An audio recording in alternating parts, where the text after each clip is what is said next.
Put it All on the background, right. give us the news. And we're live. and so hey, what's up YouTube? What's up Discord? We're doing a little event here, a little call-in show, where we talk to people about what they wish others believed also. And well, we're gonna have a nice show here. And hopefully people will start rolling into the event stage here. And yeah. David, how are you doing today? Oh, I'm dandy like candy. How about yourself? Oh, I'm doing fantastic. I've been excited for this. I've been looking forward to it all week. Great. Yeah. All right. We're getting all So, situated here on the Discord, which is where we're getting all our callers from. we got somebody helping us out in the chat. So if you guys want to raise your hand, and then in the chat, if you could put what you want to talk about, what you wished others believed also, and then we'll let you hop up on stage and we can have a little chat. Yeah. All right. We don't have any takers yet, apparently. I'm a little surprised by that. We're getting rolling.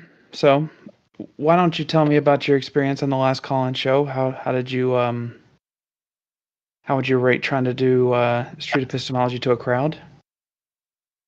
I think it went pretty well. I was trying out something a little bit different with select number of the callers, and that's called a nonviolent communication. I'm trying to integrate that into street epistemology, and I think it turned out pretty good. How about you? What are your Nice. thoughts, David?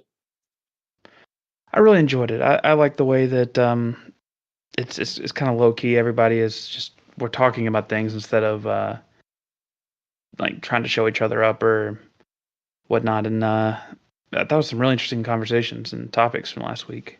And speaking of which, last week we spoke with Nicholas, who's looking to come back up here and share some more. He got us there right at the end of 2.5 hour stream, and so coming in fresh today. How's it going, I'm Nick? ready to be street epistemologized. I like it. Using it as a verb. We lost him though. Where'd he go? Uh-oh. Nicholas, go ahead and okay, perfect. I'm gonna bring you right back up. I'm not sure what happened there. Whoops. I don't know. I didn't click it off, but maybe I don't know. Things happen. How are you guys? It happens. Doing great. How are you, Nick? Yeah. I'm good. It's good to talk with you guys. You guys have such a relaxed vibe. You know, you guys are so chill. Like it actually leads to really great conversations. And hello, Snow. I haven't talked to you before, but Hello. it's cool to have 3 people. It'll be fun. Absolutely. But yeah, so I put the claim in the chat. It could be a little bit different from last time. I don't remember what I exactly put last time. But if there's one belief that I want other people to believe more, there's probably like more foundational beliefs that could like do a lot of other stuff. But the one thing is just that I think slaughterhouses are really messed up places. The world would be better off without them. And it's something, it feels like a blind spot for most people. Like it's not something that gets talked about enough as far as ethical issues go, even though it is talked about so much in some areas. In some areas, it's like never not talked about at all. Like it's not on like 80% of people's radars at all. And for like 1 or 2% or maybe 5% of the population, it's like that's the only ethical issue on their radar.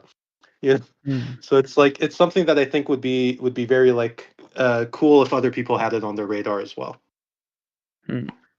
Why do you think it's not something that's at the forethought of a lot of these conversations? Because I think there's a level of like veganism that it's like tied to, and veganism has a little bit of a bad rep. People think meat is tasty. They think it's convenient. They like their burgers. They get the ads for it all the time.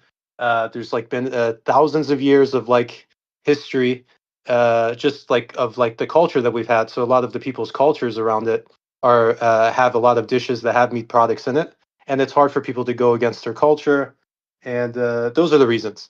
So it feels like you have to go against your culture a little bit. You got to go against your like like immediate sensual pleasures a little bit, you know. Mm. If you see like a hamburger that's convenient, it's right there. You just saw an ad for it when you were watching the game, you know, and now you got to be like, hey, no, like bad boy, not that one. Like just wait for the next one, you know.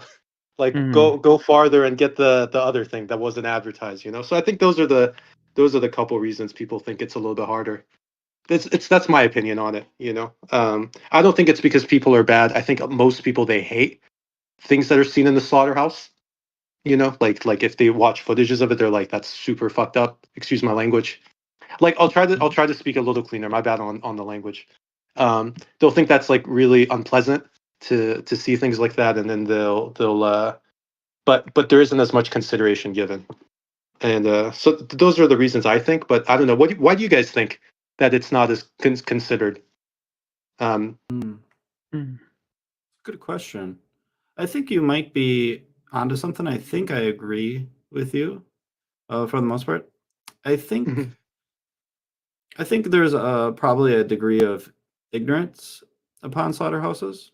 I don't think a lot of people are fully aware of everything that occurs, perhaps. Um, Mhm. I think on the flip side, there might be some people who will view the practices that occur in a slaughterhouse, and I think they might think that it is actually okay. I think there might be a significant amount of the population that may think that. I think that's a possibility. Mm. Oh, for sure, for sure. That's definitely out there, but again, like it goes against a lot of people's like ethical frameworks. Like people justify it. I think the main reason people justify it is because they're involved with it. It's hard to like, for a lot of people, it's hard to say like, hey, I'm like doing something that I shouldn't be doing.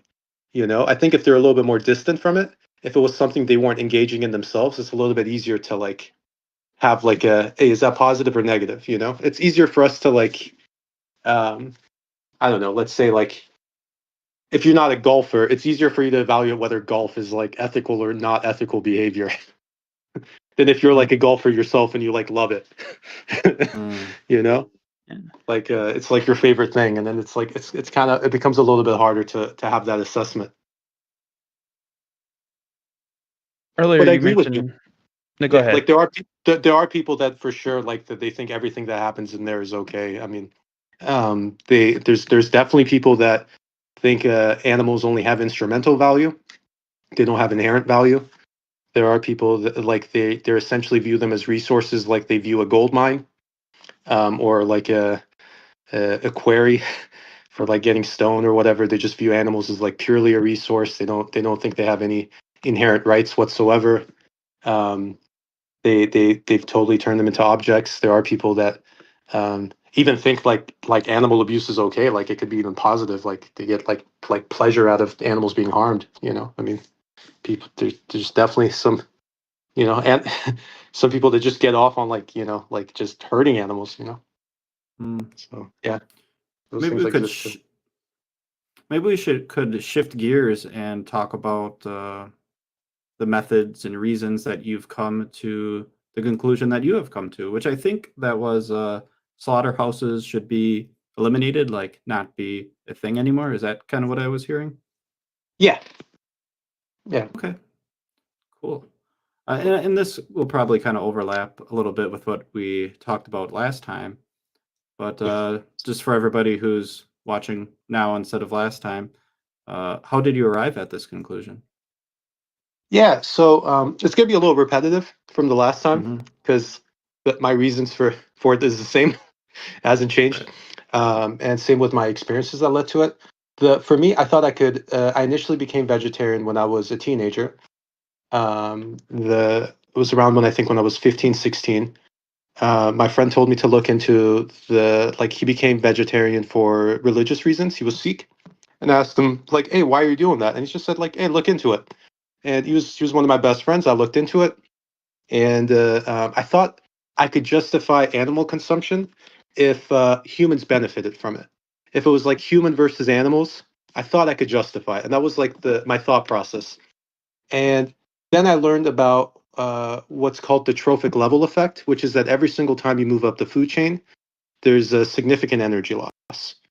Um, and essentially, like right now, just to this is a statistic I've learned later, but right now we're giving 40% of our worldwide plant edible yield from plant agriculture. We're giving 40% of it to farm animals, and farm animals produce only about 18% of the calories of the worldwide food production. So it's about 20% of the worldwide agriculture yield is just like wasted.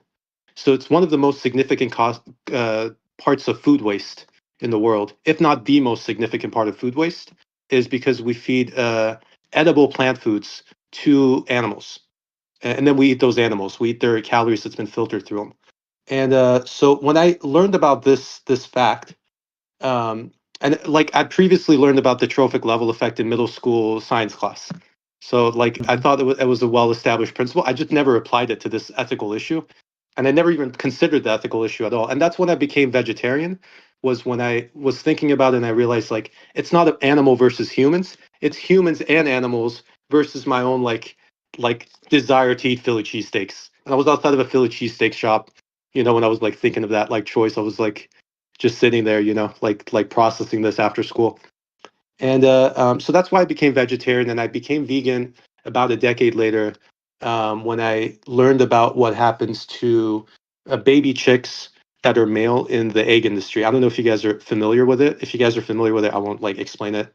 If you guys aren't, like, maybe it'll make sense for me to explain what happens. But it was mainly They're that. terminated early on. Yeah, they kill them when they're 1 day old. Yeah. Yeah. And I had 2 pet baby chicks when I was 4 or 5 years old. They're my first pets. And I think that experience may have been why I was open-minded to vegetarianism and veganism in the first place. And after I became vegan, like I hadn't really thought about those pet chicks, like for most of my life, since they like passed away when I was like, I don't know, 6 or something. But when I became vegan, about maybe like half a year into it, like I started seeing them in my dreams a little bit. Like they became a little bit more upfront in my mind. So, Nick, I'm kind of hearing two different reasons, and I'm kind of combining this with when we talked Yeah. last week. But I'm hearing like the trophic energy and the loss of energy, kind of the inefficiency, as one Yeah. potential reason, and then I'm hearing another reason, and I think this reason might be like a desire to, keep animals safe and healthy and not treat them unethically. Is that kind of another reason? Yeah, it's definitely for. I just think that non-violence is a pretty, like I just personally dislike violence a lot, whether it's to Okay. animals or humans. Okay. So kind of a So it's desire to have nonviolence towards all life forms, maybe not plants, but animals and humans. to animals and humans, yeah, not Okay, necessarily gotcha. plants. Yeah, Not to necessarily sentient beings. plants. Yeah, to sentient Sentient beings. beings. Yeah. Gotcha. Okay. Of these two reasons, which, if there was like a pie chart of your reasons for belief, that slaughterhouses should be eliminated, which piece would be bigger? The desire to for nonviolence towards humans and animals, or would Mm. the trophic energy effect? Which would be the bigger piece of that pie? They're both interrelated. The trophic one is it's its own thing, but the way I think about the trophic level effect is that humans aren't benefiting from this dynamic either. That's the way I look at it. So it's just that others, like we as a society, aren't benefiting from this, like all sentient beings. And there's this like Buddhist principle that if you harm others, you're harming yourself as well. So if someone like causes, like they're being abusive to someone else, they're also suffering themselves in some way in their mentality, because they have a warped view of what's right and wrong. They have and that's going to come back to them in some way.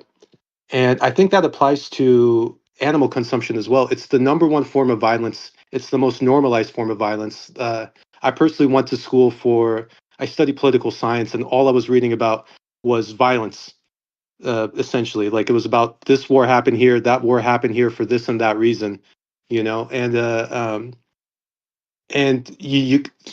essentially, I mean, there's just violence itself is not a pleasant thing. It's one of the things that we're trying to control, like as far as the human society goes. It's one of the things that we're trying to like limit as much as we can. Its effects of, including like other elements of violence too. You know, like not just like physical violence, but like psychological aggression and Yeah. things like that. I But yeah, gotcha. you initially mentioned that you wanted to have like more non-violent ways of communicating. So it seems Mhm. like that's like a goal you have as well on some level. Absolutely. Yeah. So it sounds like what I heard was the trophic energy effect is kind of like a piece of that desire for nonviolence. It's a part of that other pie.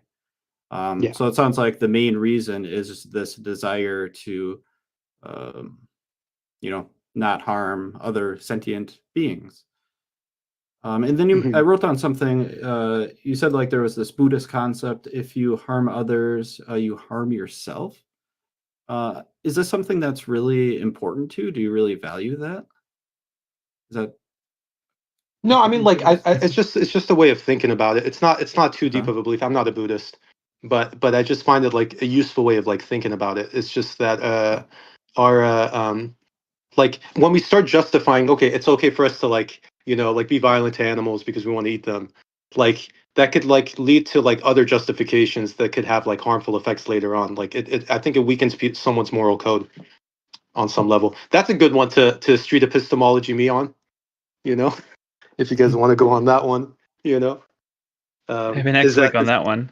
Um, a, a question I guess would I'd ask you is if you found out that there was a significant amount of damage to environments that would happen if we expanded and our crops and edible vegetables and everything like that. Um, and so much so that we would lose a lot of the animals that were already growing and helping to raise. They would die off, and we would eat up more of our land for different things. Would that be a fair trade? In that? I mean, would that potentially? Would there be a number of that that'd be too much? So much that your camera would die? Oh no! Hopefully your camera comes back. That's a great question. I value like ecological aspects too when it comes to animal welfare. Like one of the things is that animal agriculture is one of the number one factors, if not the number one factor of species extinction that's happening worldwide. It's the number one factor when it comes to deforestation. It's the number one factor when it comes to ocean dead zones, plastic in the water. It has a negative environmental effect in a lot of ways. When it comes to specifically if like plant agriculture increases due to like more people becoming vegans and slaughterhouses not existing, I don't think that would be the case because of the trophic level effect. That's one of the things about that trophic level effect idea is that there's definitely issues when it comes to plant agriculture. It's not perfect by any means. There's pesticide use. There's like the land that it's used on, there's harvest death that's involved in plant agriculture, and but all of these take into account. Following a vegan diet actually reduces the amount of plants that we would have to like farm, because right now we're given like 40% of the plant agriculture to feed the animals, the 80 billion animals that we're like slaughtering every year of land animals. Without that like needed, we would actually reduce our plant like agriculture like needs, and it would also have the effect of when it comes to world hunger. Are you guys familiar with like ethanol and biodiesels? Yes, Okay, like but so when it I feel comes like to like, I know it's going I'm a off a little lot bit. far away from the slaughterhouse. Okay. My bad. I was going into, sorry. That's all right. That's all right. It's a big topic, and it's a lot of big Yeah. things on it, and it's taught me a lot about how I have to really. I need to learn a little bit more about the framing of the situation so I can ask better questions on this. Um, I thought I was just tired last time, but it turns out I just got to work out my brain. I'm just going to admit that. Oh, that's awesome. Honestly, like if you guys want, like I can come back another time. Like I would love to like continue the conversation with you guys. Like Yeah. the like, and honestly, like just the fact that like someone says that, I think that's awesome. Like, there's so many things I don't know enough about, and like I reach that point in other discussions all the time, and I reach that with veganism. I mean, when it comes to it, like the first person that told me about it, I was like, oh no, I got to go research on this topic. I didn't even know that was a thing. You know, when it came to the baby chicks and whatnot. You know, so like I think that's a but yeah, if you guys want, I could come back another time. Yeah, for sure. Before I Yeah. let you go this time, though, I want to ask you one last question. I don't remember if I asked you this last time. Maybe I did. Maybe I didn't. Oh yeah. But what could you learn or discover that could get you from slaughterhouses should be eliminated to slaughterhouses can exist or should exist? So the only thing that I would think about on that point, I'm actually not even sure if that's even like possible at this point, like just from like what I've read up on it. But the one point that I would say that would make my viewpoint a little bit milder would be that there are people with health issues that actually I don't know, like that's a good question. Shoot. Let me think about it, because I don't want to give like a because it's essentially saying like, where's your doubt on in this discussion? Like, where's like room to grow? Um, I think more like research can come up, like for me, like about like what are like people's obstacles towards like becoming vegan, or the arguments around it. When it comes to my own viewpoint about whether slaughterhouses are good or not, like outside of like situations where people have to eat animals for their health reasons, like like they have severe food allergies and whatnot, I can't think of like a great reason for like animal consumption besides like a necessity. Like if there's a necessity for it, I understand it. And in those situations, I think that maybe perhaps there could be like hunting of there's a discussion that comes up about like there could be some species that are overpopulated, like deer, right? Yeah. And what do we do with their meat? And I think that like the meat from those animals could be used for like feeding people that have like specific dietary needs around it. You Sure. know, like they have to eat animals. But I don't know if It was- that would affect slaughterhouses. Yeah. Yeah. That's what we're on that one. Yeah. Nick, I have a feeling we have many conversations in the future coming. Thank you. I Appreciate it. appreciate you going back and forth with us today. Yeah, thank you. Take care, you guys. Have a You good too. one. All right, see you, Nick. Thanks. See ya. All right, I think we're bringing up. Who are we bringing up? I saw somebody. Yep. Strong We have atheist. strong atheist. Cool. Hey, strong Hey, atheist. how's it going? Good. How are you? Doing well. Good. Yeah, I was going back and forth in the side chat there about what to speak of. I wouldn't mind responding to why animals are good for food, or I could talk about atheism, whichever you prefer. Really What up feels to important to you? Yeah, whatever's more important.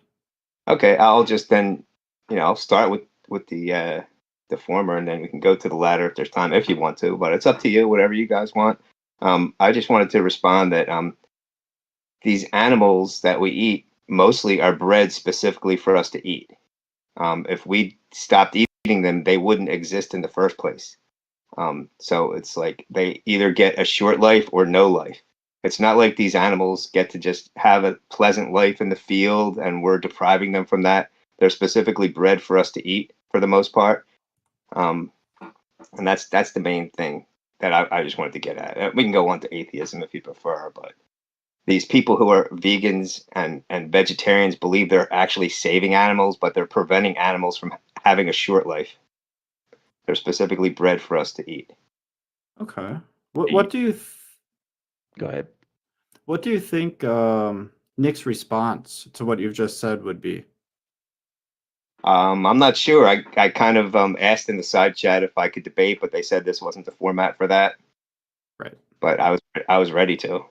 Yeah, we're just curious what you think his answer is, so we can see maybe the impression that he gives and your understanding of what the other person's viewpoint is. Well, I mean, I've spoken with vegans and vegetarians plenty of times. They mostly just think that it's violent, but I'm not sure that they like have enough energy to make a real argument.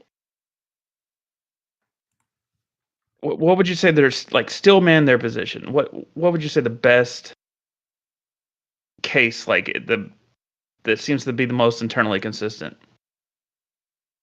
Well, I would say that the best case would be that it's cruelty to animals, but my response is that the animals wouldn't exist in the first place. They're specifically bred for us to eat. Does that? What? I guess why? Would that make a difference? Because they wouldn't exist in the first place. They're specifically produced for us. I myself believe that it's better to have a short life Okay. than no life. I don't know how you feel about that. That's Hmm. my position. If there was a human, if there were two humans who were specifically making a child for one specific purpose, and that purpose was to, um, unfortunately, do something bad to Something them. really negative. Yeah, something really negative. I'm not going to say it. Would that be okay? I'm not sure of your question. Are you asking for a human, would a short life be better than no life? Um, I mean, I I'm guess saying like because we brought a human into the world, does that mean that they have the right to do whatever they please with them because they wouldn't have existed without them anyways? Did you bring the human into the world to specifically eat? I hope not, but let's say if it was the case. hypothetically. Okay, right. So I mean, as far as I'm concerned, that wouldn't be okay. But I mean that's why I'm saying it's not quite the proper analogy there. However, based on my morals, the way I'm brought up, I wouldn't think that that's acceptable. But I think there is Okay. a double standard. Okay. So it's not okay for humans, and I'm with you on that. I agree with you. Agreed. Totally on Agree, board. yeah. Right. But Why I in guess every can you that's explain why the in difference? oh, go ahead. What's Go the ahead. Sorry. yeah? Well, that's why in every country it's legal to kill animals to eat, and it's not legal to kill people to eat. Is there Legally? anything you could Yeah. find out about animals that would change that category for you? Not the ones that we breed to eat. I mean, I wouldn't be okay with, my dog or anything being eaten, Mhm. but the ones that were bred specifically to be eaten, um, that's what they're bred for. Would it be just your Yeah. specifically your dog, or would it be all dogs? I'd be against all dogs, but especially my dog. Why dogs? Because they're our pets, and we're not. I haven't been brought up to believe that that's okay. It's based on, my beliefs, the way I'm brought up.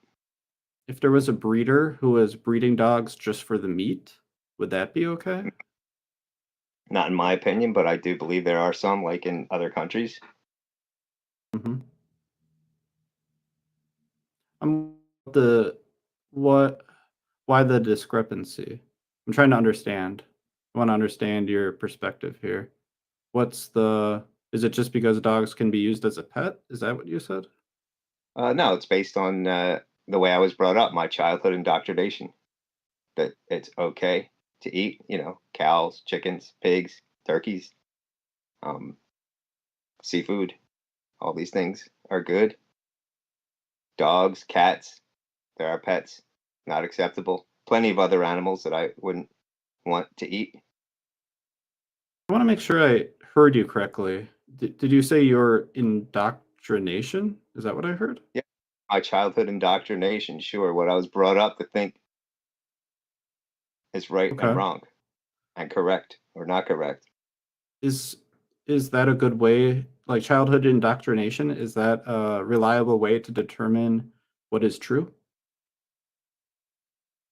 No, not necessarily. It depends on what you think. Like there were things of my childhood indoctrination that I reject, such as God, but there are things that I don't. such as this position here. If you're using this as your method for determining truth, childhood indoctrination for, which animals are good to eat, which are not okay to eat, how do you know if you're mistaken? How does anyone know anything with certainty? I'm a fallibleist. I don't need certainty for knowledge. I come to my opinions, based on being an adult and based on everything that's led me this far in my life. And so some of my childhood indoctrination I accept and some I reject. What criteria do you use to whether you accept it or reject it? There's not really one criteria. It will depend on individual circumstances. Okay. In this circumstance, what criteria would you use? Having to do with the animals? Yeah. Oh, sure. So, I mean, I was brought up to eat animals. I've eaten animals since I was a kid, and specific ones, and that's why I'm totally okay with that. Not okay with other animals. Certainly not okay with your human analogy. hmm So I'm going to try to repeat back what I'm hearing. So the criteria you've used to know that your childhood indoctrination is the correct viewpoint is that you've went through kind of your childhood and experienced these things and learned these things. That's how that's how you validated it. Is that what you said? No, it's not how I validated. That's how I was introduced to it. That's how I was brought Okay. up to believe that this was okay. But it took me till I was an adult to if you want to call it validate. I mean, You can use a different word. What's that?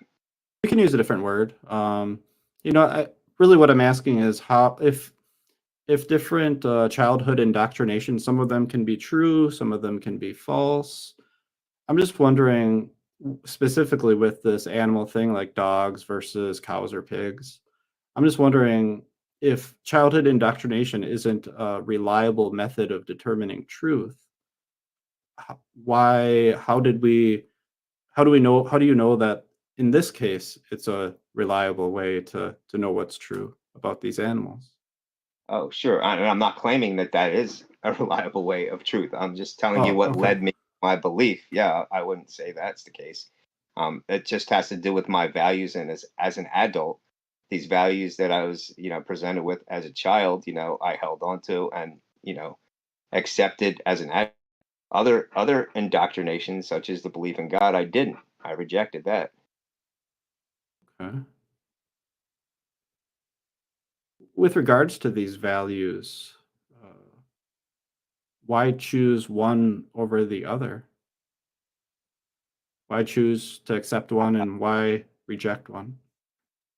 Why choose one and not Yeah, another? I mean, this is what you have to decide on pretty much everything in your life. I, I agree. I guess I'm asking because I'm trying to understand how you got there. Oh, I mean, I guess I understand how you got there. I'm trying to understand kind of your method. How you want to help me out, David? Yeah. I'm guessing. No, I'm guessing. So you mentioned earlier you grew up, you were Christian, and something convinced you otherwise, and now you're an atheist. And by that you had a criteria of something that didn't line up, or something that changed, and it helped change your mind. No, Um, that's not correct. No, I didn't mention that I was Christian. I said that I believed in God and then rejected that. Did I'm not say sorry, I didn't mean to put words in your mouth there. that's Um, okay. but you used to believe in God, Yep. and then something did not harmonize with that, or your new information came in and gave you a new perspective. Yes. What Correct. new information could come in that would have you in a similar uh, mindset as someone like Nicholas? I don't think there is any because the same, thing wouldn't apply. I'm too thoroughly convinced at my age that I'm correct. Mm. But there could be something that would convince me, but I highly doubt it. I'm pretty sure there's not. And I, believe that these animals being bred for us to eat, like if every, I'd rather them have a short life and I get to eat them than no life. If people stopped eating animals completely, it's not like these animals get to live freely, and enjoy a nice long life. No, they just would never exist. They're specifically bred for us to eat. In fact, chickens are bred to be breaded. I'm wondering Sorry. if I Good brought joke. Sorry. it's okay. Okay. I'm wondering if I brought up Get Veronica. it. I'm gonna pick on her. Hey Veronica. Anyway, if I brought her up and we started having a conversation, and she took kind of the same perspective as Nick, and she told me, yeah, I had a lot of childhood indoctrination, and then I kind of just, as an adult, I had to, make up my mind and come to some sort of conclusion, and that's kind of where I'm at. And me being Pierce, I'm kind of haven't really heard these thoughts before, and I'm trying to figure out which side I should go with. What would be the best way for me to pick a side? To decide. Like, sure, yeah. Hear both perspectives and come to your own conclusion. Okay. Like, let's say I want to come to the correct conclusion. Like, I don't want to come to the incorrect conclusion. What can I use to come to the correct conclusion? Yeah, sure. The criteria for that would then to be agreeing with me. I'll try it. Yep. Fair enough. Thanks for letting us question you on something that you didn't really Didn't plan on. press like you were trying to make a big to do about. So thanks for letting us ask you a million questions on that. Oh, sure. My pleasure. I think we'll put you back down in the audience for now. If we don't have any more takers, we can always bring you back up at the end. I think we got Dingus Kitty next. Just know if you want to bring that person up to the stage, please. Thank you. How's it going? Hey, can you hear me? Can you guys hear me? Mhm. Yep. Awesome. So So my claim is, I think you read it earlier, is that if you are against animal abuse, you should be vegan. Man, all the vegans tonight. this Yeah. is the animal rights show tonight. Yeah. And I Okay. do want to respond to some of the things the previous guy said. So I don't know where you want to start. Let's start at the whatever's most important to you. Well, okay, so then I will respond to what the other guy said. So the couple things I see kind of flawed with that logic is, like, I think he understands it himself, but he didn't seem to want to address it, is that, this concept of if you are, forgetting the exact words he used, but like if you're basically conditioned to believe something is right or wrong, then, it's okay. Or I don't know if that was him using that as a justification, or I wasn't really clear on that either. But it seemed like some things he was conditioned with, like maybe his religion in the past, he actually questioned the legitimacy of it and the logic, and determined that it didn't make sense. I'm not so sure if he questioned the same thing, because when we with veganism, or sorry, with consuming animals, because when we were talking about, his reason was that because they are bred for that purpose, therefore it's justified. And I would say, well, you could like us as human beings, we could technically breed anything we want for any purpose we want, right? Yeah, we could, like, I think somebody mentioned in the chat, like we could breed like young, young children for whatever purpose, right? Doesn't really justify the purpose. Doesn't justify what the action is, right? Just if there's harm caused to them. So yeah, I think you mentioned too, like we could, they breed dogs in China, like just because that's what their purpose was, they were bred for that purpose, doesn't justify it, right? Um, yeah, I mean, like you can apply all kinds of horrible things, horrible purposes, and say, oh well, that's what they were bred for, and can't really use. I don't think that's a good justification. So I think what you're saying is that you start off by saying uh, if you're conditioned to believe something, you might be mistaken, I think, and that's not a Yeah, good justification to continue to believe something. And then furthermore, you continued on to say that the use for what the animal was originally imagined to be used for, like pre-birth, I guess you could say, shouldn't have any bearing on the the ultimate outcome. So you should be, just because you plan to use it for a specific purpose doesn't mean that that's okay to use for that specific purpose. Is yeah, that what I'm hearing? exactly. Yeah, exactly. Like, I mean, like you could breed like child sex slaves or something like that. Doesn't justify the purpose, right? Let's Doesn't keep it justify within the the action. YouTube community guidelines here. We don't For want to sure. get our stream taken down. Oh, Um, absolutely. I'm just highlighting the point. It's not like a good justification. yeah, I got you.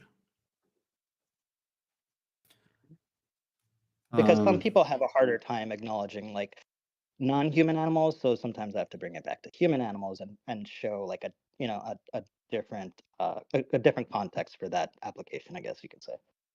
Is this the claim that you'd And like it's to talk with us about, or is there another claim that you'd well, like my to claim is specifically? yeah, my claim is if you are against animal abuse, you should be vegan. Okay. And I would add on to that is um if you are against animal abuse and you don't need to eat animals to survive, you should be vegan. Mm. Well, how do you define animal abuse so we can better Just understand where you're coming from? yeah, sure. So I define animal abuse to be causing harm or suffering to an animal, unnecessary harm or suffering to an animal. Mm. Okay. If someone believes that animal abuse should not occur, then the position that they should hold is being, or the lifestyle they should have is being vegan. Is that what the claim is? Yeah, I would think it'd be logically consistent. And to clear, I also want to define necessary, and I would say the necessary when I'm saying like if you don't need it, if it's not necessary for you to survive, it's based on survival. I don't think there's any other good justification to cause harm and suffering to innocent animals, sentient animals on top. I should be more clear. If there was a situation, and I'm just trying to get clarification here.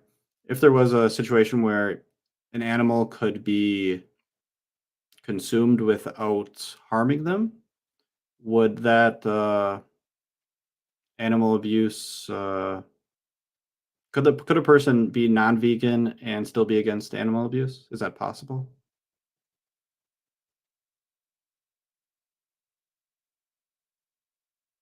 There are scenarios where let me put this in context. So there are scenarios where it may be acceptable to consume animal products. For example, if I went on the street and I found like a like some roadkill, right? I don't see a moral issue with it. I don't see that as a wrong. Mm. Unless you're driving like out of your way to kill the animal or something and then consume it.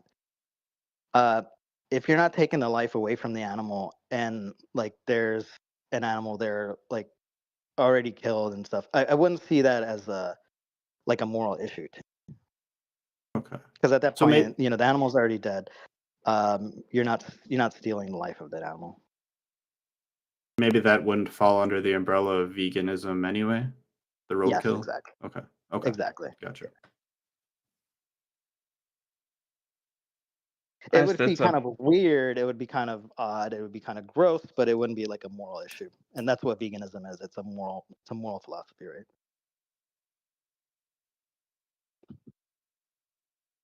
earlier. I asked Strong Atheist what he thinks the stillman of the opposing position is. How he best understands the best case, most logical, consistent argument that's opposite of your claim here. Do you think you could try to provide that? So I've heard a lot, right?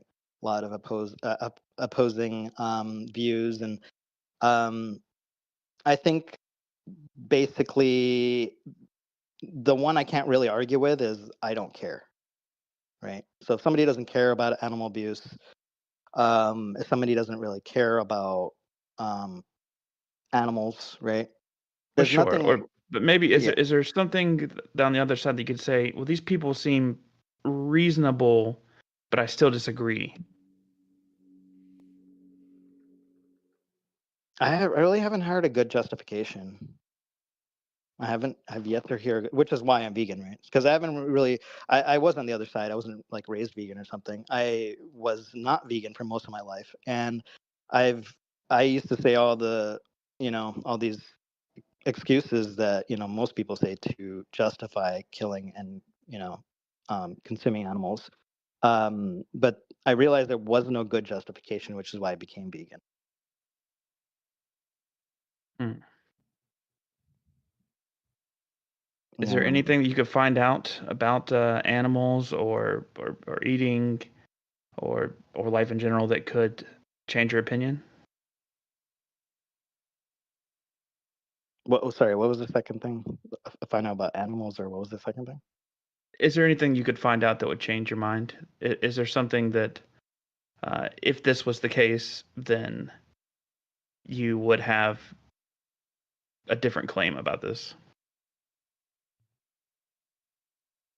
I'd have to think about that. Yeah, I'd have to think about that. I just haven't really heard anything good. I haven't heard any sound logic for justifying the uh, you know immense causing immense suffering and ultimately the death of an animal, early death of an animal, for ultimately sensory pleasure, right? Taste pleasure. Is there anything that you could learn, discover, read, see that could make you question your position? Hypothetically. Anything I can learn, read. I think that was just just kind of just restated the previous question. It sounds like the same thing. Go ahead. It was Well, similar, yeah. I heard it as, is there something that you could find out about the world versus something that somebody could kind of argue? I don't know if that's different. Yeah. I mean, like maybe like if we found out that like we're all holograms or something like that, and like I really don't know, honestly. Yeah, like it's just it's a kind of imaginary point. I'm not really sure what I would what information would convince me, because there hasn't been any yet. I'd like to just ask one last question, and then if David has more questions after Maybe that. you can propose a few things, and then I can like tell you if that would convince me. I don't think I have any ideas on that. Okay. But I would like to ask. Question, though. I'd like to hear what it was. Oh, yeah.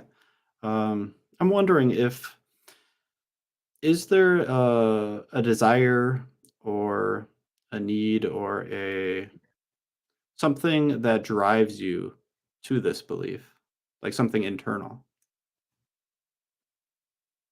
Yeah, it's two things. The one is empathy, and the other is um, basically, I seek justice, and so those two things combined leads me to this decision. Okay. Empathy for the animals, and then I guess what do you mean by justice? Justice, fairness. Fairness. Okay. Yeah. You have a desire for animals to be treated fair and to I have a be yeah, I have in a your strong value for justice, fairness. Yes. Okay. Mm.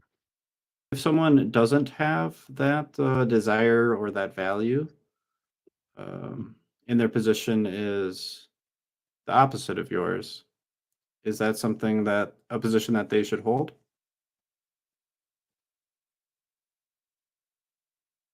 If they don't have the same value of justice and fairness, um,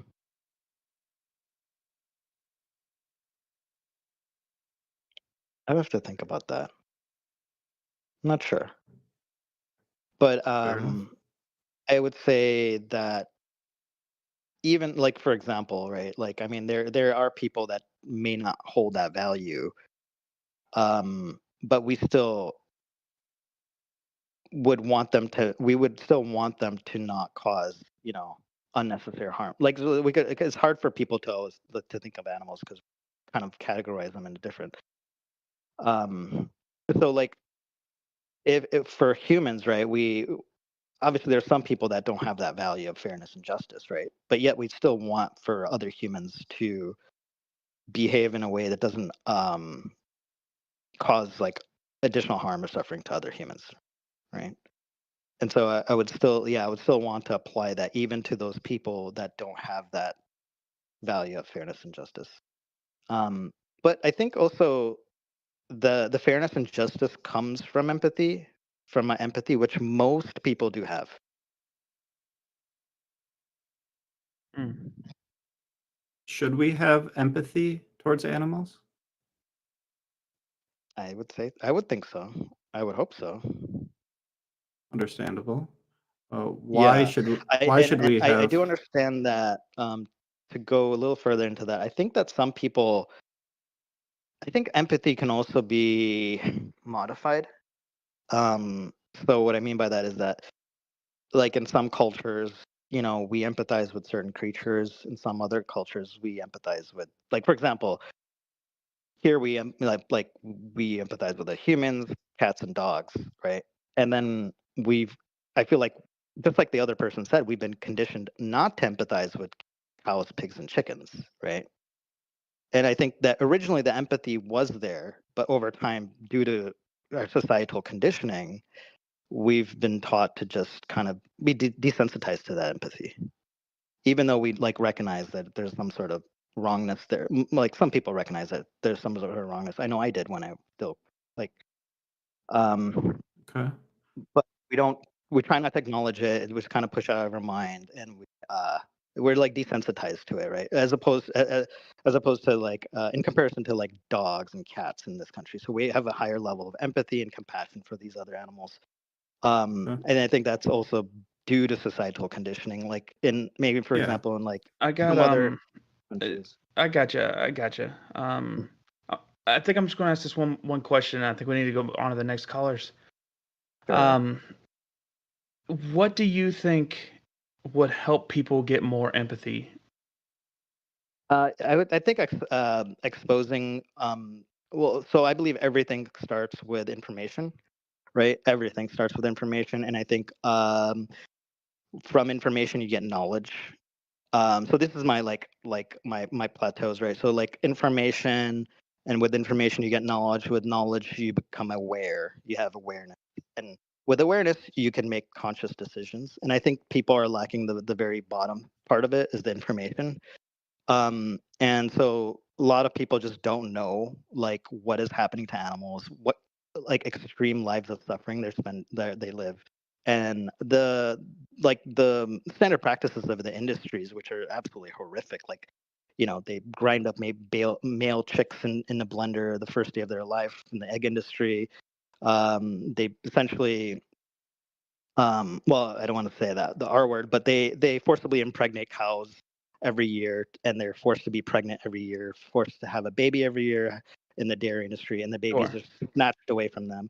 And so exposing yourself to the reality of the nature, like of what's actually happening, rather than, because it's a multi-billion-dollar industry, like to hide it from the public, and most of the public have not seen this. And then on top of that, getting in contact, having a what's the word I'm looking for?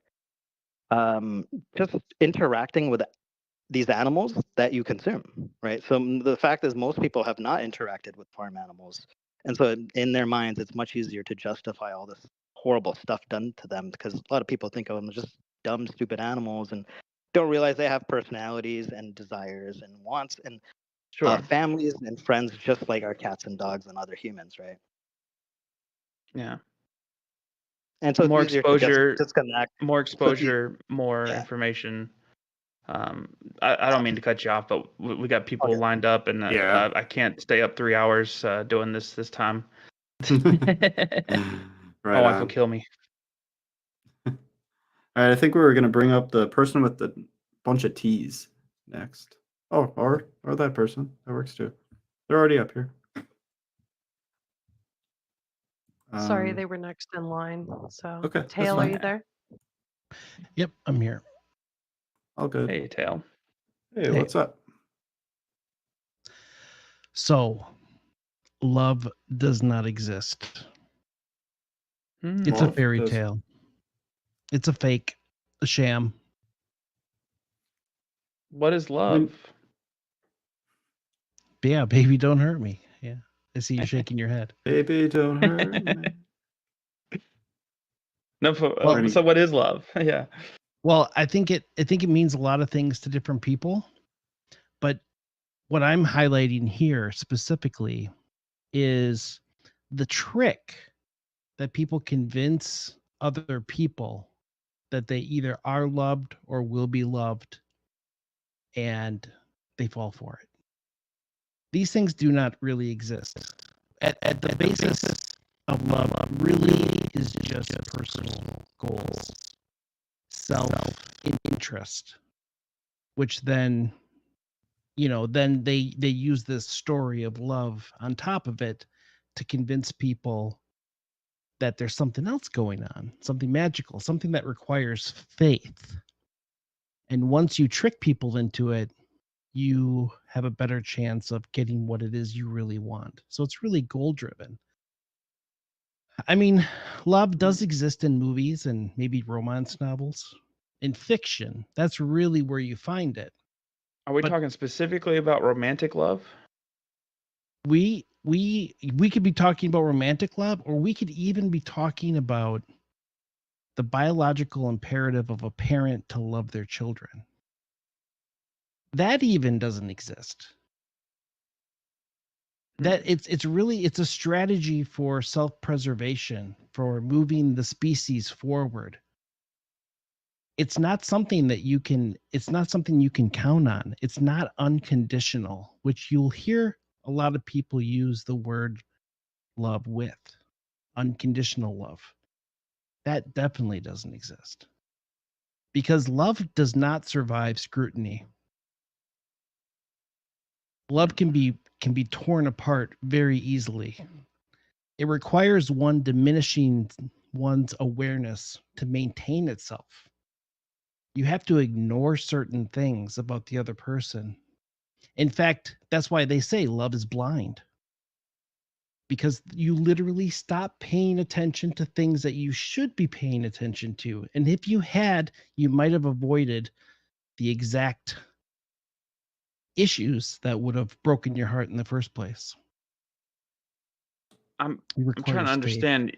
You're describing you're using the word love in a bunch of different scenarios of things that do happen, but you're saying it doesn't exist, and I just want to fully understand what you mean, because you're saying that there's the love for a parent and a child, but that's not real.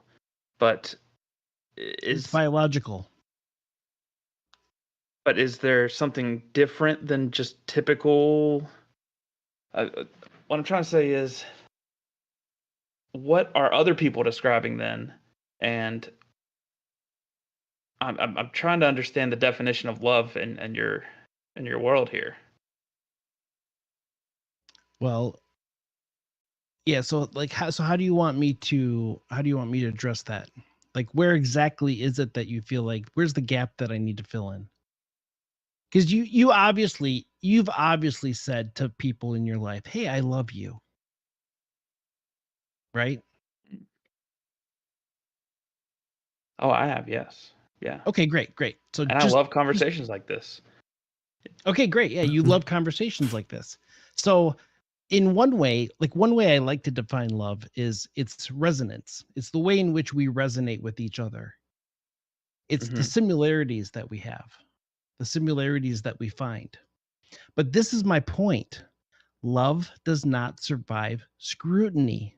It requires that we blind ourselves to questions of other people. Otherwise, that resonance will be destroyed. Mhm. Like take for example what we're doing here. Street epistemology. It's a Mm. way in which asking questions to get people to notice things they previously may not have noticed. It's scrutinizing the underpinnings or the foundations that people have built to make decisions about what they think is or is not happening in the world. Would you agree with that? I would use a little bit different terminology. I'd probably use the word explore, but more or less this it's similar. Yeah, similar to what you said. I would Yeah. say. Yeah. Because to explore is to find the unknown, right? To find something that you previously don't know or something you're not paying attention to. But there's always a danger with that.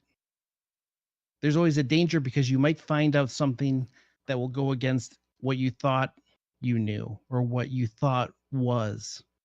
It could potentially rock the very foundation of your whole of everything you think, putting you into an existential crisis.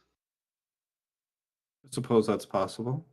And I'm trying to grasp the connection between love not existing and this about defining in the process of street epistemology. Well, love, okay, so I'll repeat it again. So love cannot survive scrutiny. It requires that you blind yourself to certain facts, otherwise you break the spell. Does that make it not real? Yeah. It's literally it's a either you're either deceiving yourself purposely or you're being deceived. It's a manipulation one way or the other.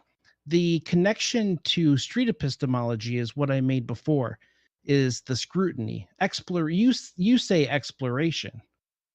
I say that's the same thing as scrutiny, because you're eventually going to come across, there's going to be something that you're going to come across that's going to either expand your knowledge in a way that's going to go against what you currently, any assumptions that you currently had. Does that make sense?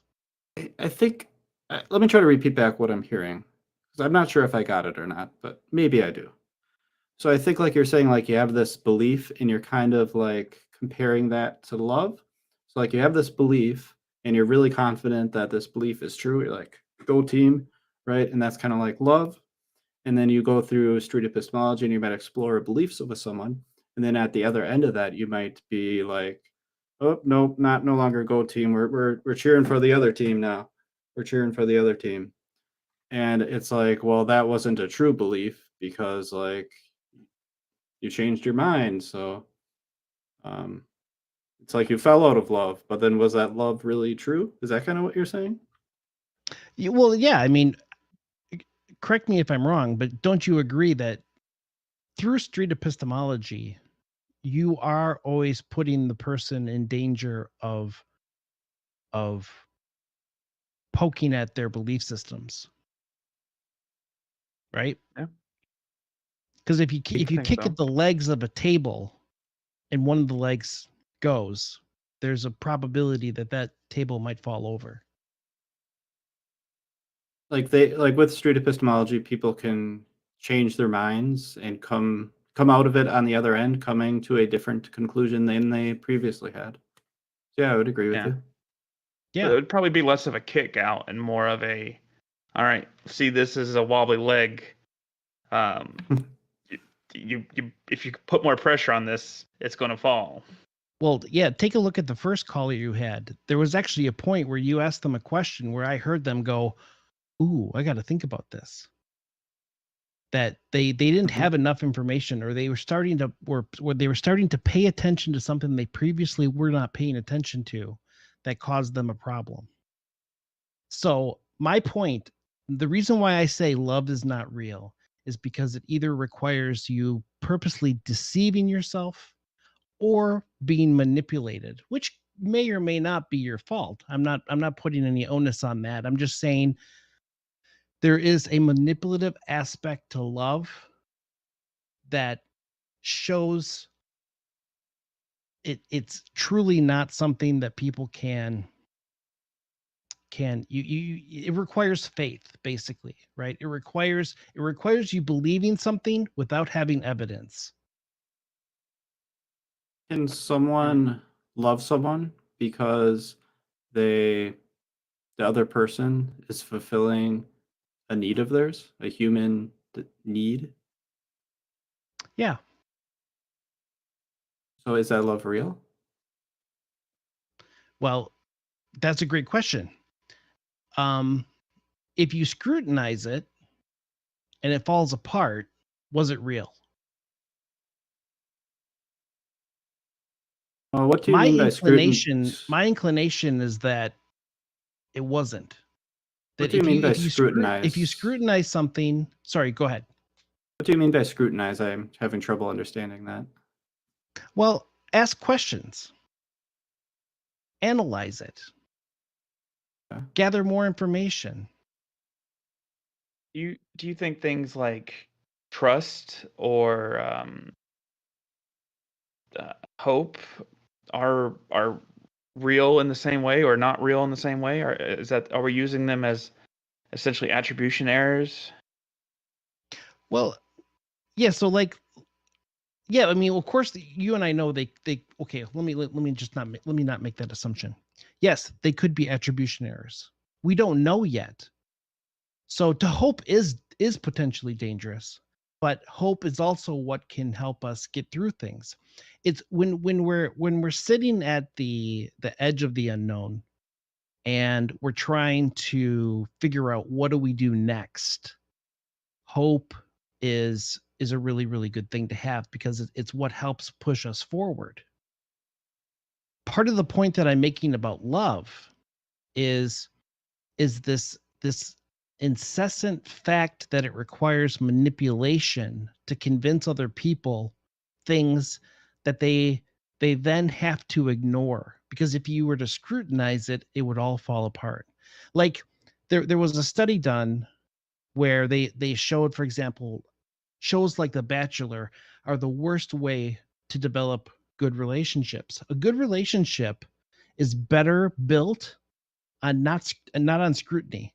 When you date more than one person, you put yourself into a position where you're constantly comparing one person to another person. And it inhibits you from being able to really appreciate that person within their own context. It's something that's very difficult for humans to do. And another great example of this is in the book Predictably Irrational. They show that when you give people a lot of choices, it confuses them, overwhelms them, and they typically either won't make a choice or they'll go for something that may not even be a good deal for them. Great book, by the way. So we're not really designed to make these kind of choices because we're limited. We have constraints, and it's because of these constraints that things like hope exist and can be a good strategy. Now, my claim that love does not exist is based again on this fact that it cannot survive scrutiny. It requires deliberate deception and manipulation to exist. I'm not trying to catch on words. I'm trying to understand what you mean here, because No, you just please said go ahead. hope is real, but love is not. But they're the similar I would say that connections there. hope is necessary because we're constrained individuals, and because there's no way for us to know everything.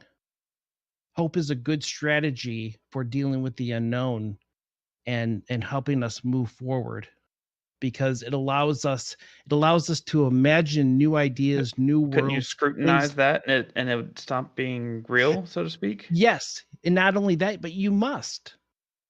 Like hope within it is there's the chance that whatever you want might not ever be possible.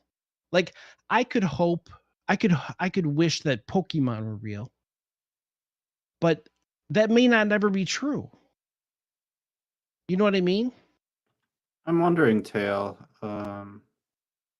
where does this belief that love is not real, where did it originate for you? Oh, very simply by experiencing what was love, or people considered love, and just to have it. Well, it didn't survive scrutiny. It completely fell apart. I had family members who told me, blood is thicker than water. And I realized, no, it's not. That's completely wrong. Because I would see people who were family who would side with other people who were not their blood. So that was completely false. I'm sorry you had to witness that. Oh, That sucks. no problem. I went through a divorce.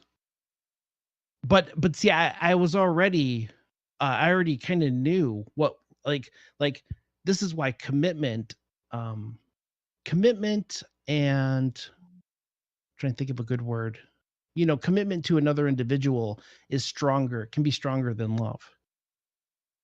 Like if I was with someone just because I love them, that's definitely not enough. That will not survive scrutiny, especially when it comes to commitment. Commitment is a far better glue to hold relationships together than love is. If Do you you have hadn't, like a Love is metric? fickle. Do you have an experience or set of experiences you could have happen to you that would be a marker to say, okay, I was mistaken. These people were deceptive. These people were incorrect. These people were inconsistent. But this is real. Do you have like a marker of what could happen to change your mind? Well, in the onset of me describing this, I said that what's really behind love is selfish interest. So, Do you feel like you were being selfish interest whenever you were putting out love? I mean, sometimes. I mean, I have weird quirks about myself, about what I love and what I don't love. And they typically revolve around either me wanting to be around someone because I want to know them better, I want to understand them. Like I do have those drivers within me, which are difficult to understand or where they come from. So like but this is why love is not completely, what's the word? It's not completely out there in the open for us to see what exactly what's behind it, right? Like it's people say like, "Oh, I love you," and people go, "Oh, well, they love me." But again, the without knowing that if you press on that, if you scrutinize that, you can very easily tear it apart. I'm wondering, this Tail. isn't. Go ahead, Pierce. I'm wondering, Tail. You described some of these personal experiences you've had, some with the family members. You mentioned you went through a divorce. If you hadn't had these personal experiences, what do you think your outlook on love would be? I would probably be naive. I think that's, which is, by the way, which is fine. That is a paradise to where I am right now. I mean, If being naive and enjoying life and loving life and being in love, that's beautiful. Like that. In fact, that's probably why I probably shouldn't even be talking about this, because there might be someone in the audience going, "Oh my gosh, he's right," and now I'm totally destroying their view of love. But Wait a yeah, minute, I would that say, sounds like some loving concern for your neighbor there. oh yeah, good one. if there was someone who had a much different personal experience than you did, and they were absolutely convinced that love did exist, and there was David sitting here, and he doesn't know anything. He's just a guy who does call-in shows all day. And how would David figure out who's correct and who's incorrect? Well, again, the primary basis of this is self-deception, manipulation. They would have to protect themselves from scrutiny. They would have to put up boundaries saying, you do not get to scrutinize my love for this person. That would be the way that they would have to protect themselves. Mm. So if- my claim that love does not survive scrutiny is a critical one. And if someone said you cannot scrutinize love, then I would say then yes, you are purposely deceiving yourself for whatever gains you are currently getting from that love. We'll wrap it up real quick here. I just have one Sounds last good. question that I'd like to ask. If I were to say that I love my wife and she fulfills a need for me, and the love is I'm kind of sorry, like you love I'm sorry. I think I misheard you. Could you Oh. repeat that? as if I love my wife Yeah. and I were to say that she is fulfilling a need of mine, or need or needs, and that is kind of the basis of that love. If that need or needs were no longer fulfilled, there wouldn't be that love. Would that be an accurate statement? Yes. Would that love exist? Well, I mean, that's a great question. So it depends on how you want to define love in that instance. Okay. Because if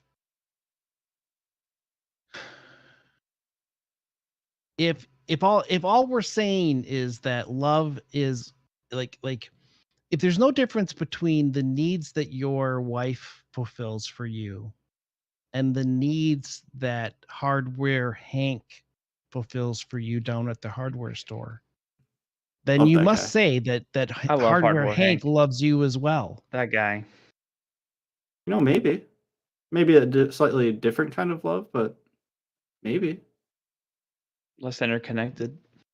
Right. Yeah. The key difference here is if you and your wife are honest about that, then I would commend you. But if you say things like, I'll love you forever, or, which obviously goes against what you just said, because Would you you- said that Would you those believe in a needs were no- love? Would you believe in a love that had conditions? Like, I would stop loving my wife if she stabbed me, or stabbed my family. That would be a marker that would make me change. But in the context of the situation, the communication and the experiences, I mean, I think they can be valid in that moment. And it's like you get 1,000 by 1,000 JPEG picture. You look at it, it's a horse, but you zoom in and you see just a bunch of squares. Just because you can scrutinize and see that it's blurry when you get really in, does that not mean that the horse message wasn't truly communicated at the time? Yeah, I totally agree with that. And here's why. Because if you're saying that love is a verb, Love is something you do. I love other people, but I can also choose to not love other people. Yeah, I can agree with that definition. But if you're telling me that love is a thing, that it actually exists, like that it's somehow like there's like when people say things like that there's a love here that can't be broken, that is fantasy. If you're saying love is something you do, I can agree with you. That does exist. In the same way that you vacuum your carpets and you're vacuuming, or you're loving your wife, you're loving. Yes. I mean, yeah, that exists. But if you're going to try and say it's a thing, I don't think it exists. I think this is a good Something to place think to wrap about. it up. Sounds good. All right. Thank you so much for Appreciate you sharing. Yeah, that was awesome. All right, let's bring up whoever might be next. All right, I have no idea how to pronounce that username, so I'm not going to try. How's it going though? Hello. It's a totemizer. It's like symbolizer, but it's a bit more objective. All right. Neat. And what would you like to talk about? What do you wish others believed also? Lying to oneself or lying by omission is just as much a lie as lying to others. What's it mean to lie to yourself? Mislead yourself, deceive yourself, manipulate yourself into believing falsehoods.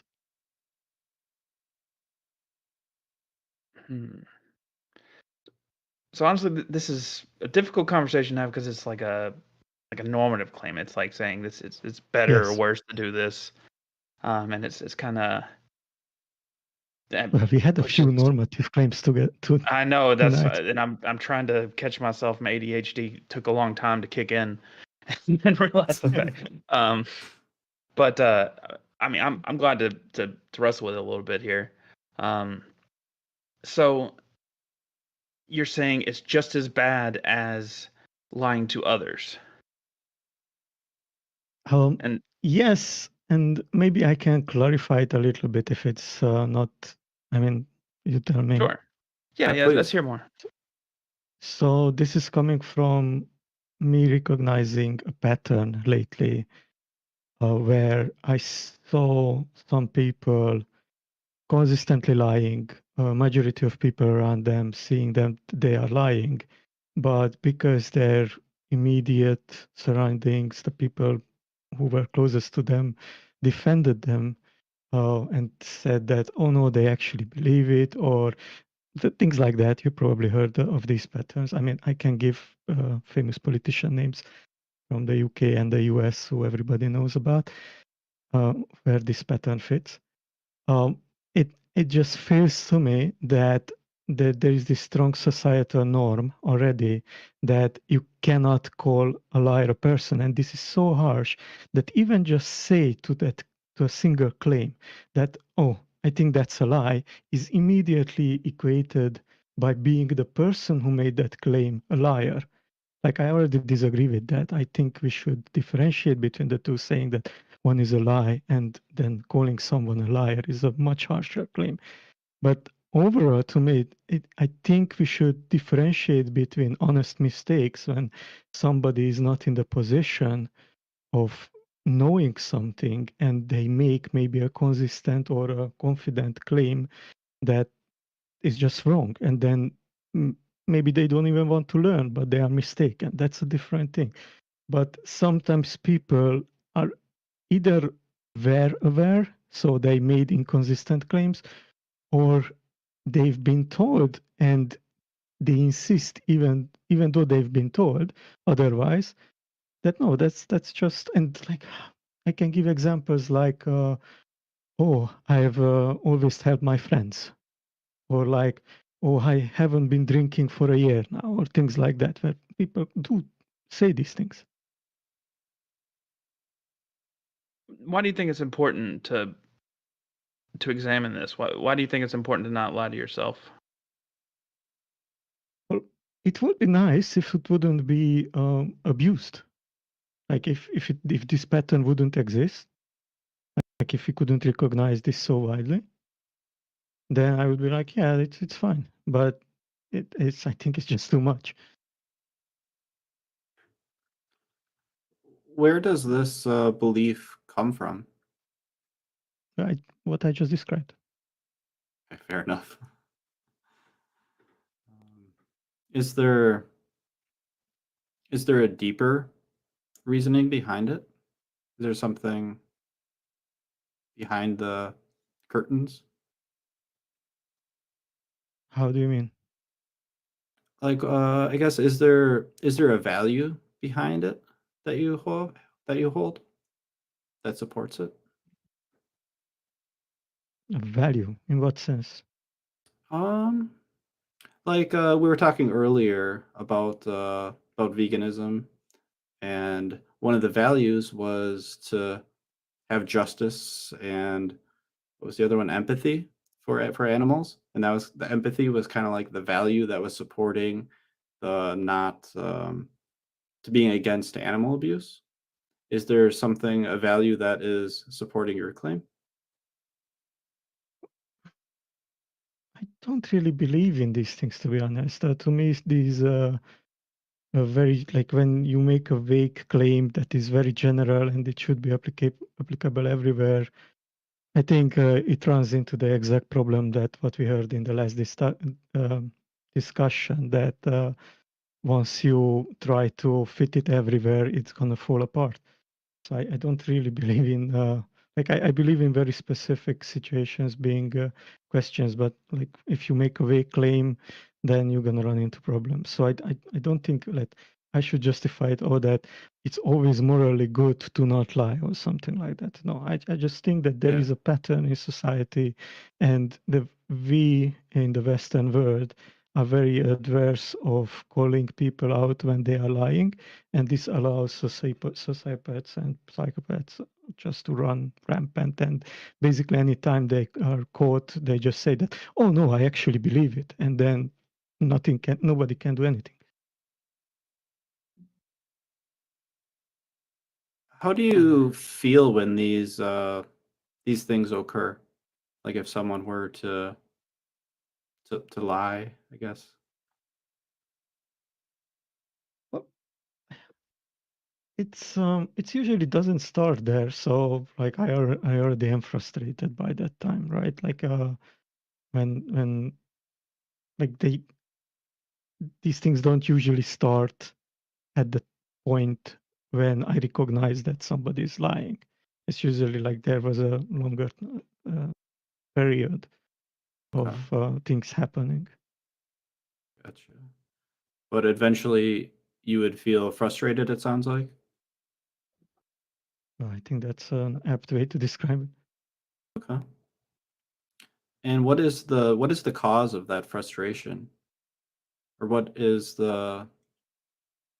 what's behind that frustration? What don't you like that is causing that? I think you mentioned nonviolent communication, so I'm a big fan of it. And I can say that I feel frustrated because I am expecting like something else. I expect people to like just use their brains and intelligence in a way that's just better for everyone.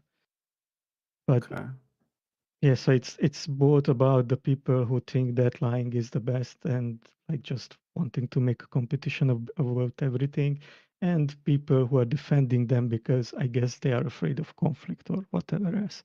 How they justify they being adverse to calling out these strong men or well. What do you think the best response is to somebody who's lying that you're witnessing? Best in what sense? Most effective in neutralizing the lie and or getting the truth out? I don't really think there is a good way for a single person to do this, right? So it's much easier to lie, and then especially on one-on-one, and there is usually a group of people who are actually enabling this situation. So what I would like just by this discussion and making like I'm basically raising this topic almost everywhere I can, and just let people know that I feel that there is something to be done here. And hopefully at some point, not necessarily because I did anything, but hopefully at one point we're gonna just change our norms and call out these things sooner and not let people build up so much power by misleading others. So that's what I think the best is, to neutralize it. I don't think there is anything else we can do in sense of neutralizing, because like in the single moment when these things happen, things are usually progress so much that it's like you can take away the power from the single person, but that the situation still remains. Mm. Yeah, I can relate to your frustrations with that. I appreciate you sharing your belief on that, and thanks for letting us ask some questions as we tried to figure out if there's anything that needed to be expanded upon that we didn't understand. But I think I'm following where you're at, and I'm going to thank you for coming up. Yeah, thank you very much. Thank you. All right, let's get the next person up on the stage. Hello, hello. Hello. See if we'll give them a moment here to get their mic working. Yahweh is King. You're up. All right, let's get it working. Oh, okay. Maybe not. We'll bring the next person up. Maybe they can get their situation figured out there. Hello, hello. Yo, yo, yo, what do you know? And how do you know on it? the internet? Exactly. That's kind of what we're doing. You hear me? We can hear you. So what right. what do you wish others believed also? Say that again? What do you wish others believed also? What do you think's true, and what would you like to have other people believe as well? Oh, you guys didn't get my claim. I'm I did holding not see it. that those who do believe in God, the belief they have in this God is a mental concept, and that's where it stays. God or gods are mental concepts? Is that what I'm hearing? Yes. Yes. Okay. And how did you arrive at this conclusion? Oh, based on, I guess, the process of induction on understanding that claim of this God. Mind you, if the person is claiming God is a material mind that is the creator for all things that exist, we have a plethora of naturalistic explanations not include necessity for quote unquote a god or gods or anything supernatural. Okay. What would an evidence for a god or a gods or supernatural look like?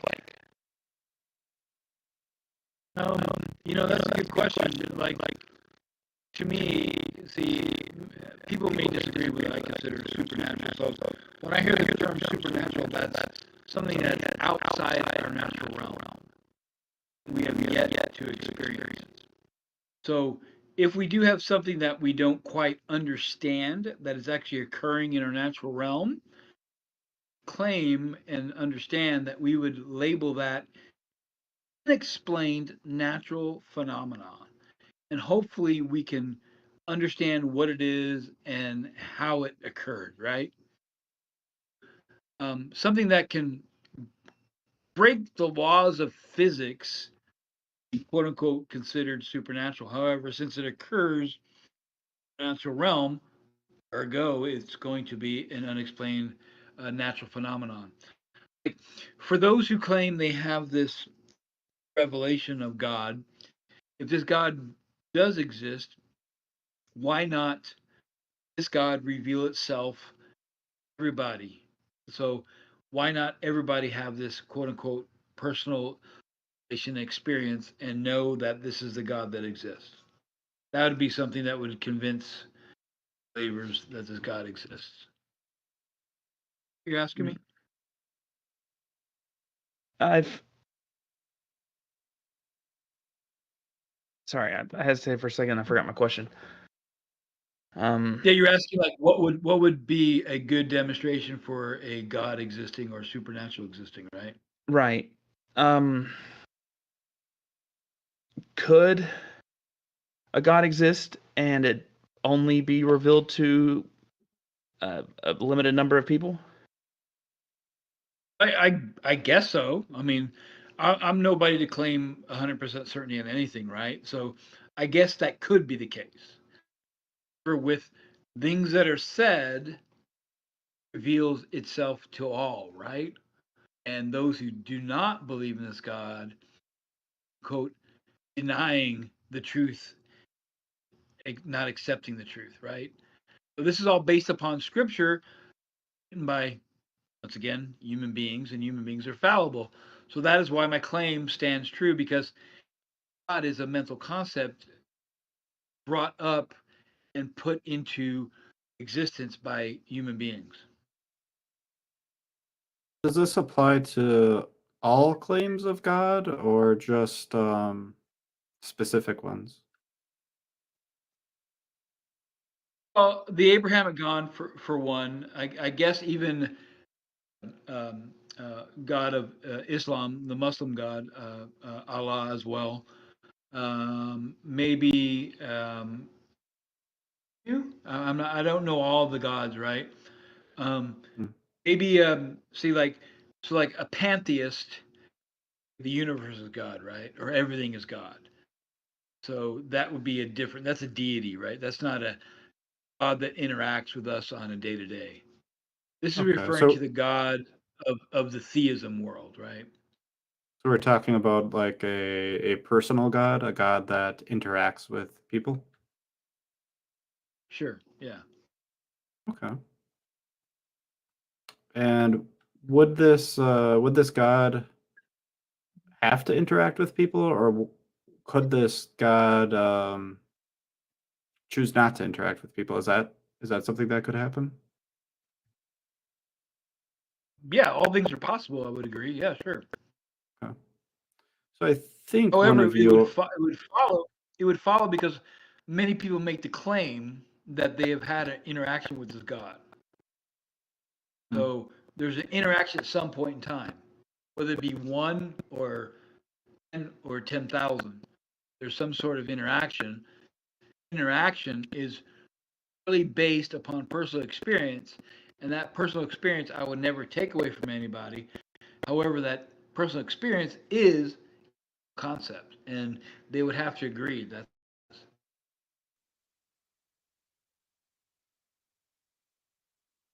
Earlier, you said that something supernatural would be something that breaks the laws of physics and or logic. I believe you might have said logic, but the if you witness something that you thought was that, would that increase your uh, potential belief that a God exists? And if so, Yeah, I by can how give an example. much?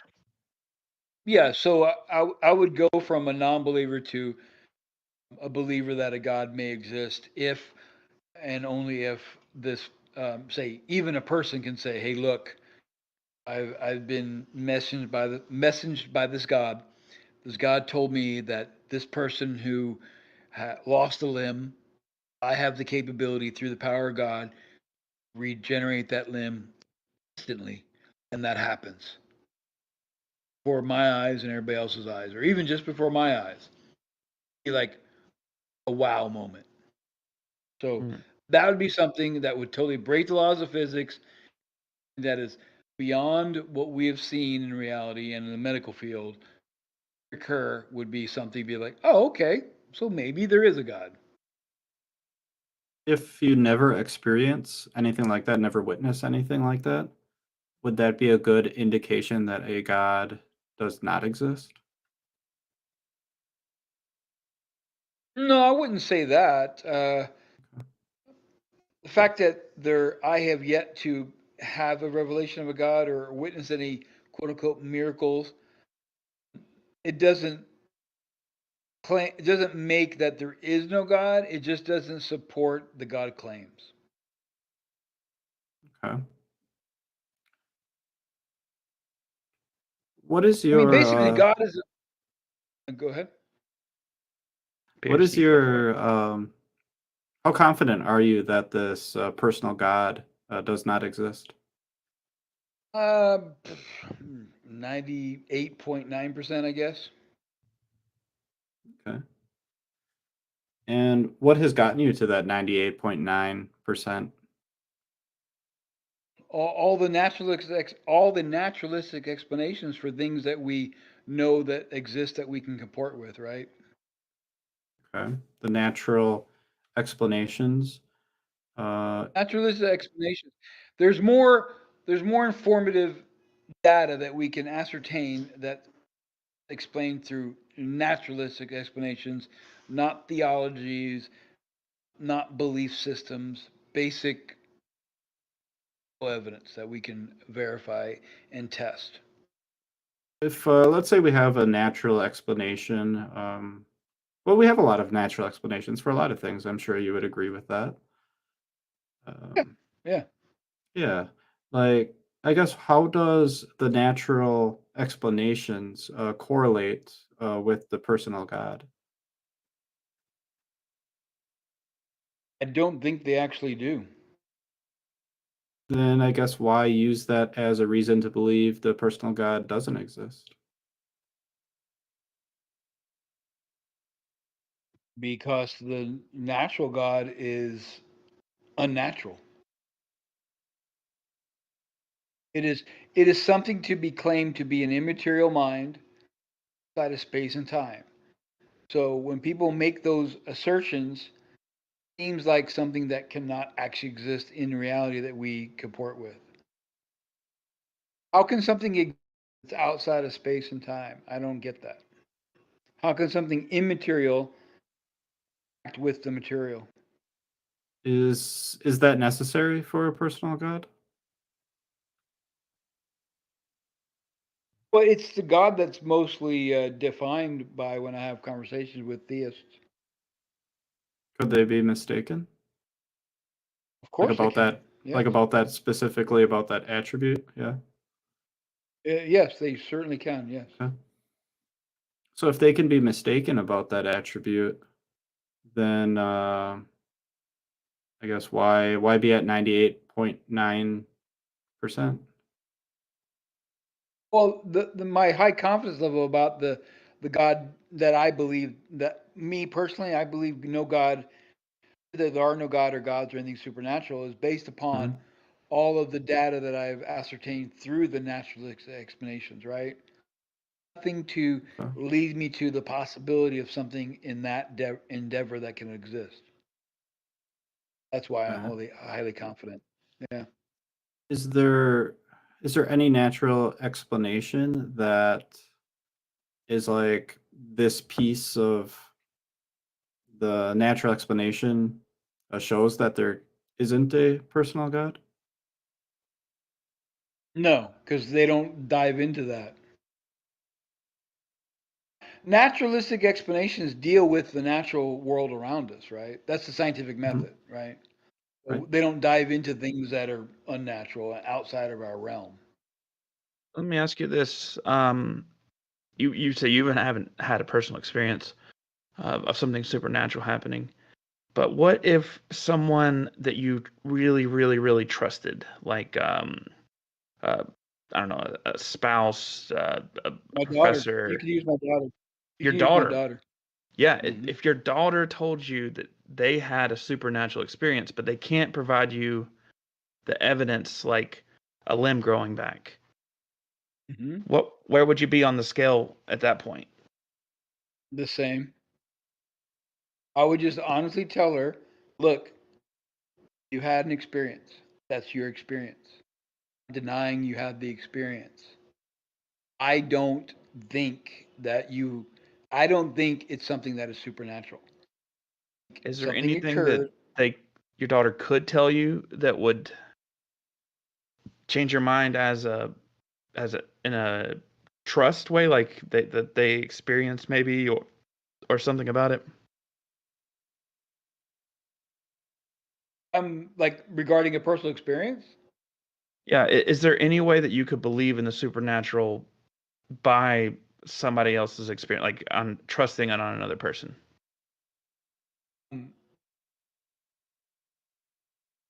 I would not be convinced that that was actually what occurred.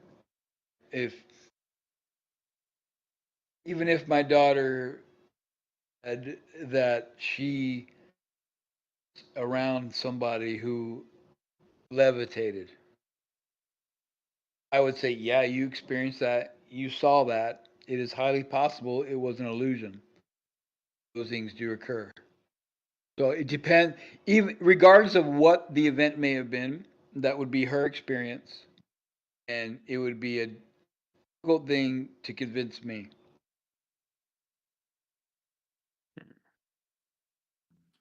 I'd like to go back to you said that there was these, we have these natural explanations, and I think you said that the scientific method can't test for certain things that are supernatural. And my Right. question, We don't have that capability. right? And my question is, if we can't test for the supernatural, how do we know that it doesn't exist?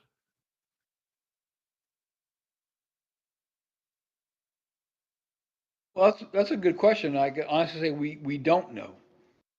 We're brought up like if we have an event that occurs within our reality and we don't have the means to explain how that event occurred or what that event actually is, we know that event occurred. It would be called unexplained natural phenomenon, as far as I understand. Something that occurred within our reality yet to be explained. It's undetermined as to how it was caused and what it was, right? Okay. Um,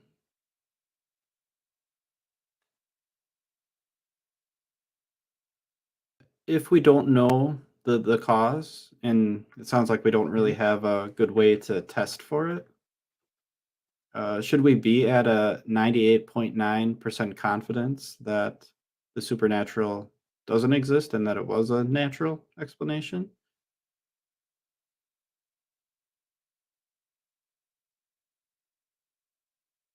If we don't know.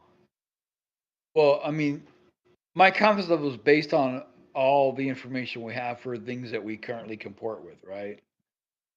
Yet to really come across something would sway these events that are unexplained, right?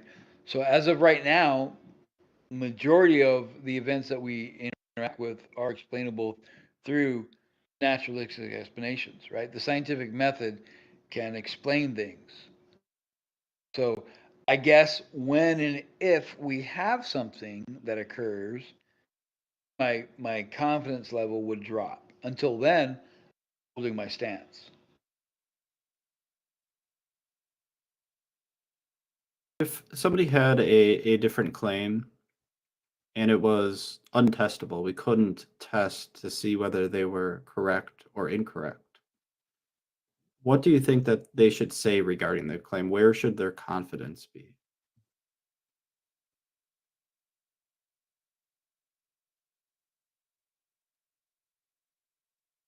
That's a good question. I would presume they're making a claim that they don't know if it's an unfalsifiable claim is what you're saying? Correct. Yeah, I guess it could be a 50-50 scale. They don't know if it is true or if it's untrue. So basically saying, I don't know. Yeah. And Not necessarily agnostic, because they have a thought, they have an idea of what it is, yet they don't know exactly how to demonstrate it because they it's should neither verifiable or falsifiable. it should be somewhere around that middle mark then. Yeah. Okay. Why are you not at that middle mark? Based upon all the data that we have that is explained through naturalistic explanations. There's a preponderance of stuff that we have verifiable versus the claims that are unverifiable. They're unfalsifiable claims. Do you think the um, supernatural is unfalsifiable? Yes. We don't have a way to test for something that is quote unquote supernatural. All things that we are able to test and verify are within our natural realm, right?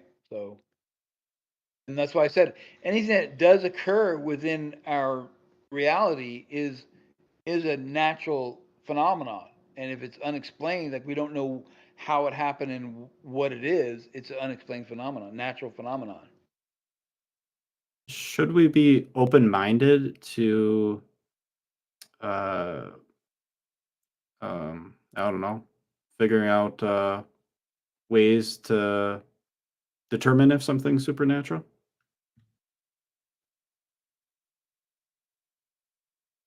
Determine if something is supernatural.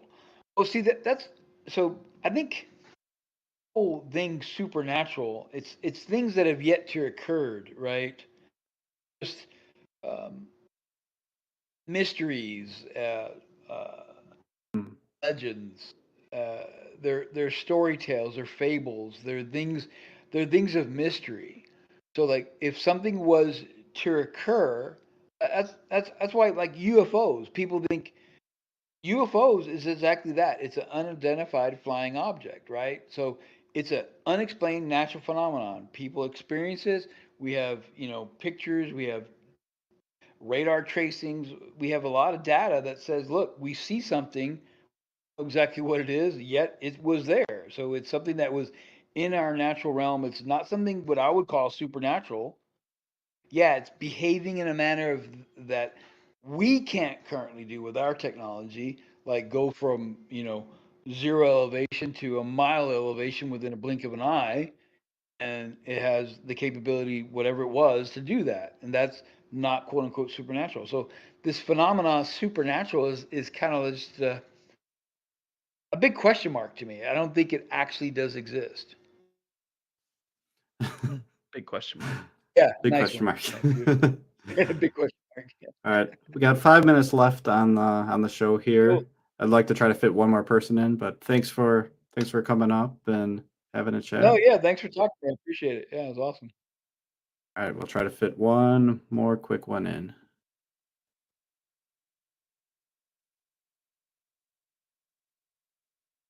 All right, can you hear us? I can Work this- hear. Can you hear me? Yes, we can hear you now. Fantastic. Oh, sweet, sweet. Almost here, yeah. So Uh, is it a formal claim? sorry, Yahweh's King. Breaking up. You're breaking up. Like, can you hear me better now? Yeah, now we Yeah, can. that's better. Yeah. So do I just make a claim of what I want others to know, or is there a Yes. specific format for the claim? Just tell us what you thought of when you heard that.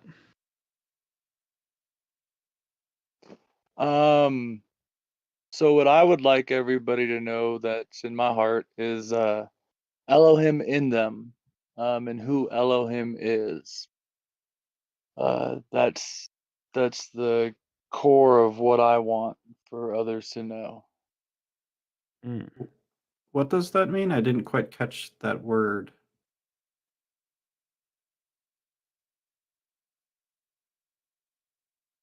Elohim, it's the term commonly translated in the scripture as gods, or in the Bible as gods or God. But that's through a misunderstanding of who and what Elohim is. What is Elohim then, in your thoughts, your view?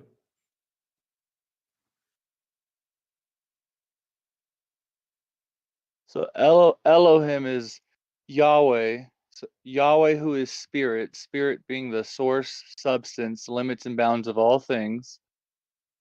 Elohim is Yahweh in shape and form. He took on shape and form right within himself and created all things that were made. And that is the inner man of every man. Where does this belief come from?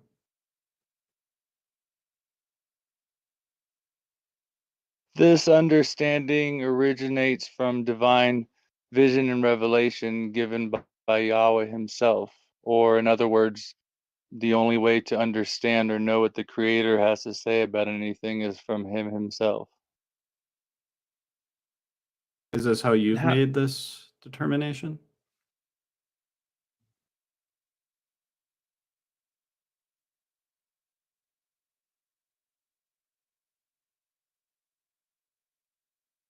There's that delay that we were Yeah. talking about in the chat. I think his On signal's a little rough. satellite. Yeah.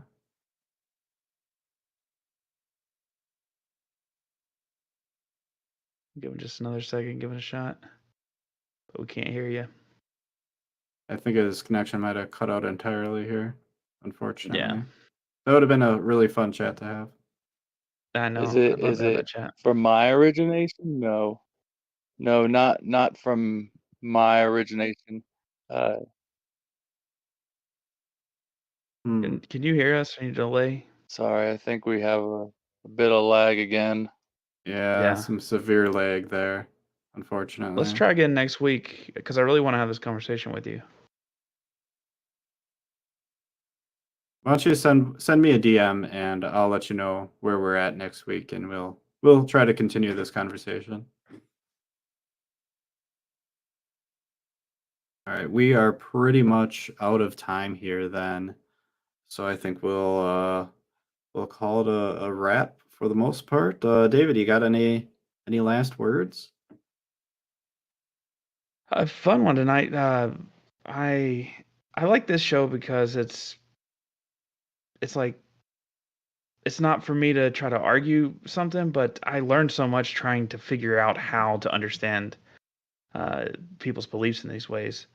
And I did see we had a hand up that was coming here at the end with racism as rampant the user, and we'll try to get you up next week. We'll try to get an announcement of where we're going to be.